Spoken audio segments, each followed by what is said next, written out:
This isn't the time for demanding new contracts. This isn't the time for catching up. This is the time for everyone having to face that for the duration, maybe a couple of years or so, there's going to be a general hardship with obviously a protection for the most vulnerable, but hardship and cutback on all sides. That's the nature of war.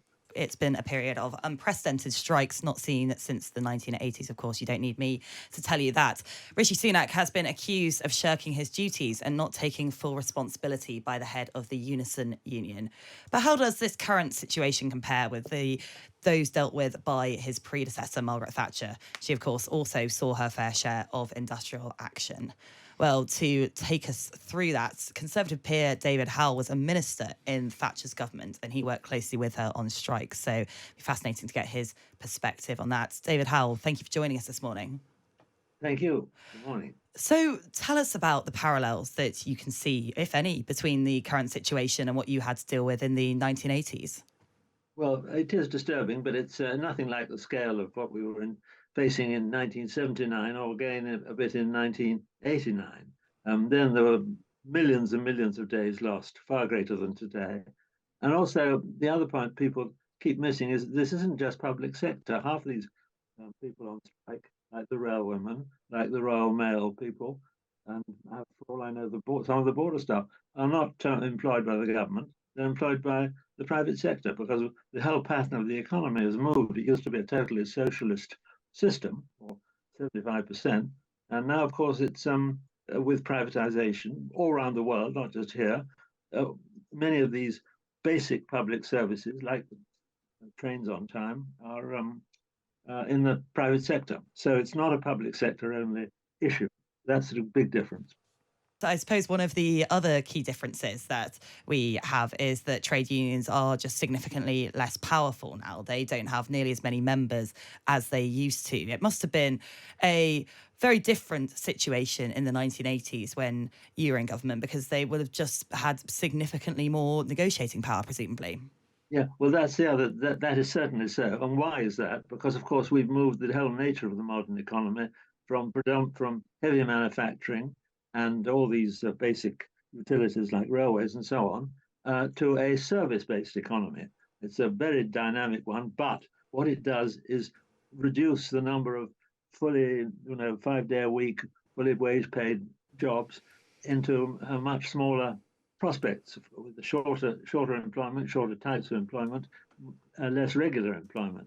That's the way of the world. I'm afraid it's not just a government doing it, and that means that other means of support to provide proper dignity and security to millions of people who are no longer sort of wage slaves, but nevertheless are less secure. That means that's what governments should be doing. I don't think we have done it nearly enough, but that's the huge adjustment that everyone has to face. What's your assessment of how Rishi Sunak is dealing with the current waves of strikes? Do you think he's doing a good job so far? I'm not thrilled because I think really sort of two things. First of all, the whole context is different, and it doesn't seem to have got over from the government to explain that this is a time of huge, great crisis. Many people say we are in effect on a war footing. We're not directly at war, obviously, but indirectly we are at war. And this is, while a great many of these demands in the public sector, typically the nurses, and others are justified in the long term. They've had a huge cut in real wages because of the high inflation. This isn't the time to push through their demands to strikes. This isn't the time for demanding new contracts. This isn't the time for catching up. This is the time for everyone having to face that for the duration, maybe a couple of years or so, there's going to be a general hardship with obviously a protection for the most vulnerable, but hardship and cutback on all sides. That's the nature of war. The nature of war is inflation and shortages and challenges of every kind. Then it may get worse. There are submarines crawling around the North Sea and the Atlantic trying to cut all our cables and giving us a modern equivalent of a siege. The seriousness of the situation has not been got over. And if it was, I think some people will be ready to hold their justified demands for a more appropriate time. And so, in a way, I suppose you're saying it's a communications battle that Rishi Sunak needs to fight. Are there any other recommendations you'd give him in terms of the actual negotiations themselves or lack thereof?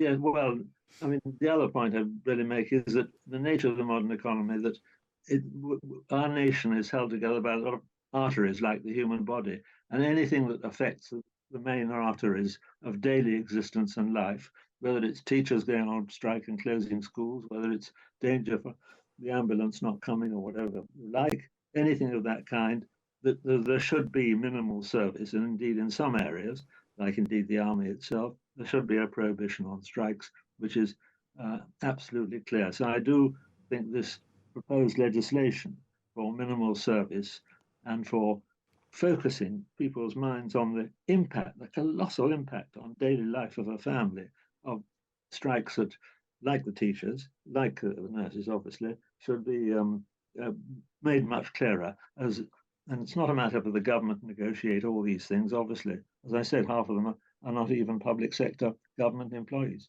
But that story needs to be put out with much more vision, and because people don't understand how complex the economy is and how strikes in quite a remote area, physiotherapists in Wales or something, can in fact hugely damage and sometimes actually threaten life and security in quite remote areas. People must be able to plan their day, make sure the children do get to school, make sure that the ambulance can come in reasonable time, make sure that really and that the lights go on, and that daily life and their own business continues. Otherwise, disruption is appalling.